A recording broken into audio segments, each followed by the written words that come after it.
Melissa McCarthy and a buddy cop bromance, not enough to spark the box office this holiday weekend. Transformers: Age of Extinction leading what could be the worst 4th of July movie showing in a decade. Here now to break it all down, marketing maven Bruce Turkel and In Touch Weekly senior editor Kim Seraphin. Bruce, did you go to the movies this weekend? I did not. The weather was beautiful. There was too much reason to be with my family. And of course, anything I want to see, I can watch on the big screen in my house. Yeah. No, it's not something I do anymore. Kim, is that how most Americans feel? Do you think that is the reason why the box office made such a poor showing, or was it because of the movies? I think it's definitely about the movies that are out there. You know, last year, if you compare it to last year's July 4th weekend, Despicable Me 2 opened. So there was nothing really to compete with that. Transformers, obviously huge, did well again, but it opened last weekend, so there was no other big kind of blockbuster franchise opening. And Melissa McCarthy's Tammy did okay.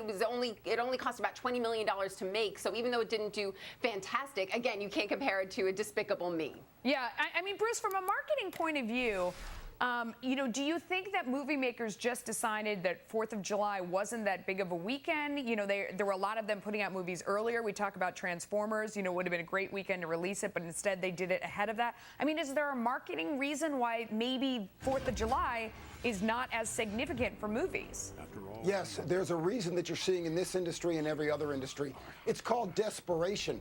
They don't know what to do. You can no longer compare a place where I used to go to sit in the air conditioning and see a first-run movie that I couldn't see anywhere else with now an experience that's noisy, unpleasant, expensive, and I can enjoy it a lot more very quickly in my home.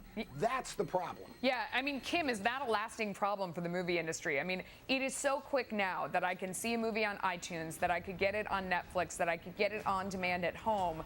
There's so little reason now for me to go. The only time we ever go as a family is when my kids want to see Planes or something on the very first day it's out. Other than that, we don't bother going to the movies.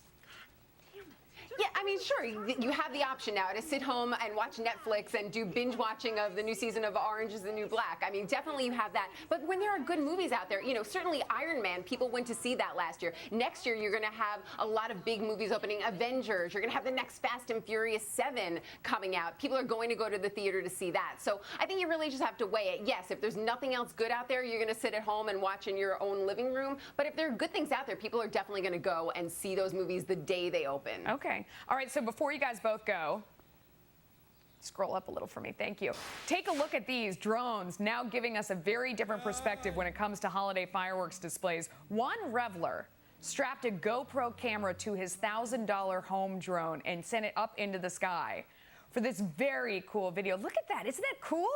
Both the drone and the camera came out on the other side unharmed. I'm pretty surprised about that. Bruce, neat stuff, right? I mean, there's endless marketing potential here, right? It's amazing. That's right. This is more of that user-produced content and the ability not only, remember, we talk about this all the time, not only to capture the information, but now we have so many ways to share it. And exactly what you're showing is exactly the problem the movie industry has. The magic is gone. We can all do it now. Yeah. Kim, what's your reaction real quick?